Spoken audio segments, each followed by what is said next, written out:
Life 2.1 million years ago was a world of constant struggle, where survival was a matter of instinct, cunning, and endurance. The African savannas stretched endlessly, punctuated by scattered woodlands, rocky outcrops, and winding rivers that carried life through otherwise unforgiving landscapes. In this era, early humans were still emerging from the shadows of evolution. Homo erectus and other primitive humans walked the land, fragile yet tenacious, learning to navigate a world ruled by predators, disease, and the raw elements. Each day presented new threats, from packs of saber-toothed cats and stalking leopards to the sudden flash floods that transformed dry riverbeds into death traps. The world was brutal, and every moment demanded vigilance. But in this version of reality, an even stranger menace had appeared. A mysterious disease born of unknown origins, or perhaps a mutation of ancient pathogens, began transforming humans into something unrecognizable. These primitive humans, once clever, social, and cooperative, became reanimated husks of their former selves.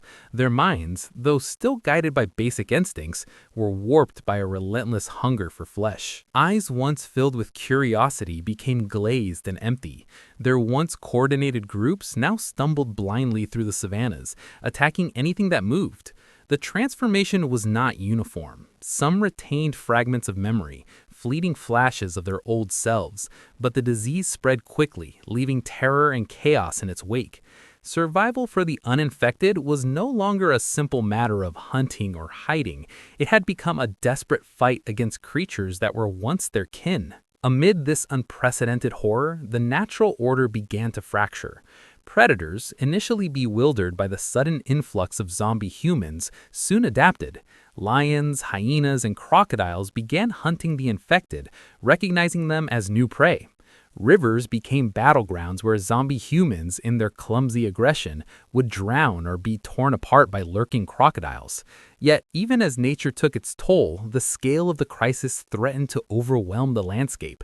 Human ingenuity, which had once been a saving grace, was failing in the face of this unnatural plague. Stone tools, fire, and coordinated defense were no longer enough. It was at this breaking point that another presence appeared. Enigmatic, alien, and almost godlike.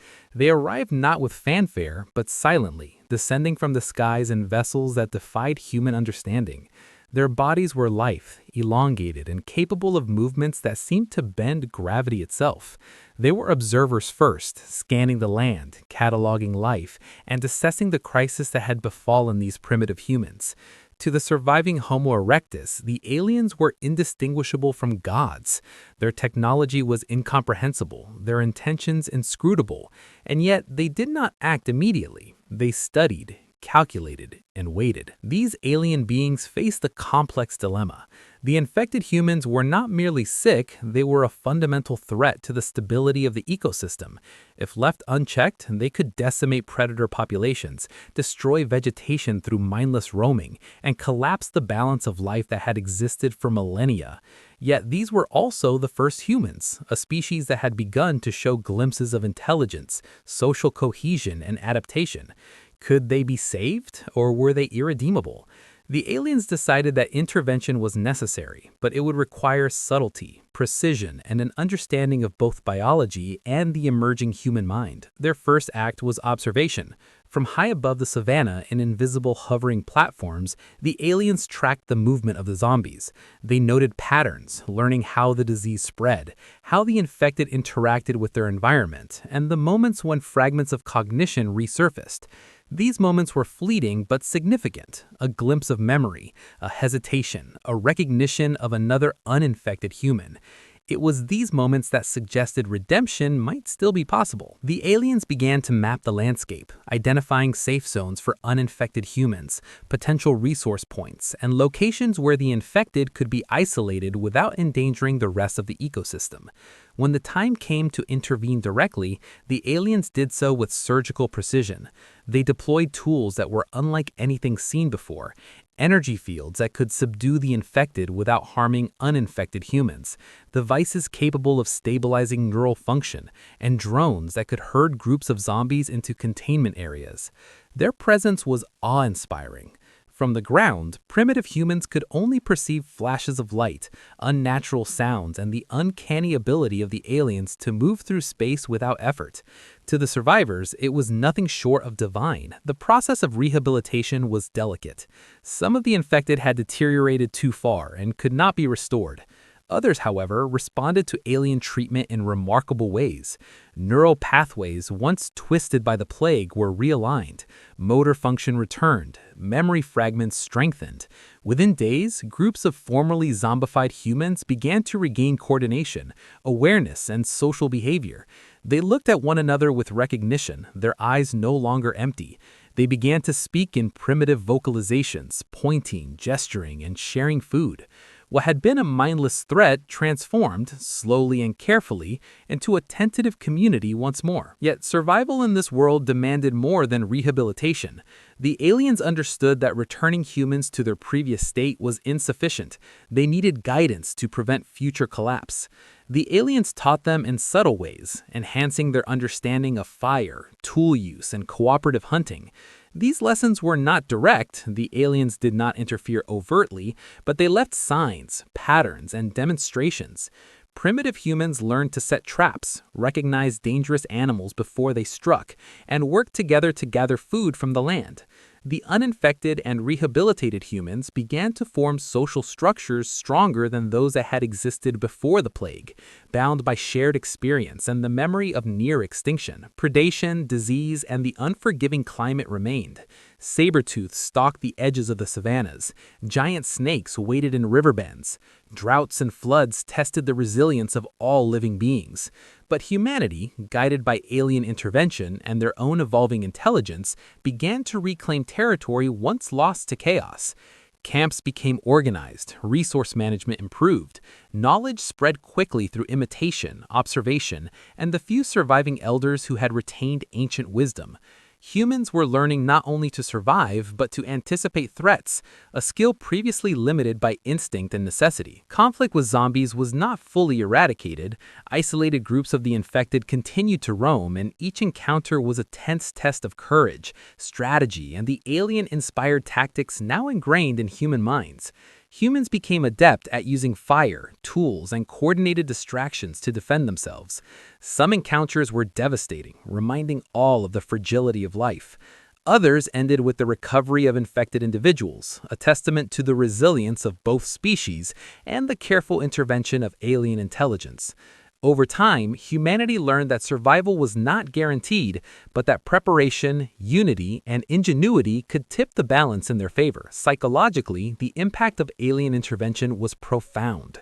Humans became aware of forces beyond their comprehension, entities capable of altering life and restoring order. This awareness did not create fear alone, it inspired curiosity, reverence, and imagination. Stories emerged, told in gestures and vocalizations about the glowing beings in the sky, the strange lights, and the moments of miraculous healing.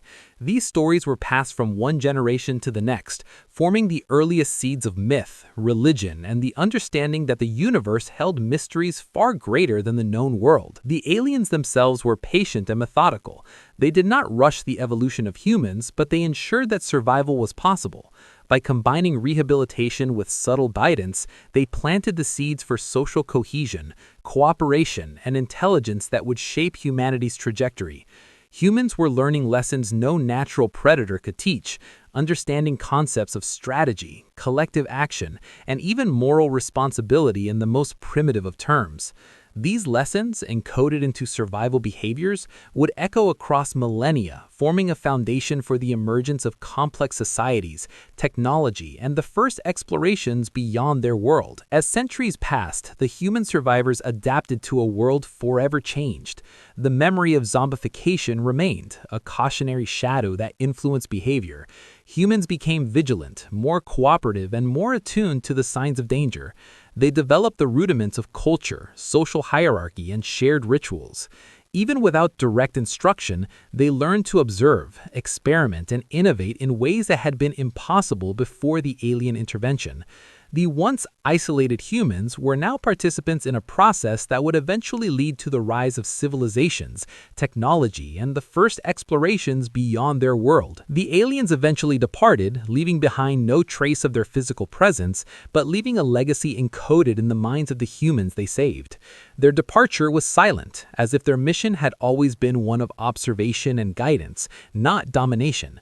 The world of 2.1 million years ago returned to its natural rhythms, yet forever altered by the presence of beings who intervened at the threshold of extinction. Humanity, now tempered by survival, wisdom, and experience, continued to evolve, carrying with them the memory of the crisis that had nearly ended their species and the mysterious saviors who had given them a second chance. In conclusion, life 2.1 million years ago was no longer purely a matter of survival against nature. The emergence of zombie-like humans had threatened to unravel the delicate balance of life itself, and yet intervention, mysterious, alien, and beyond comprehension, provided a path forward. Primitive humans learned, adapted, and ultimately survived. They emerged stronger, smarter, and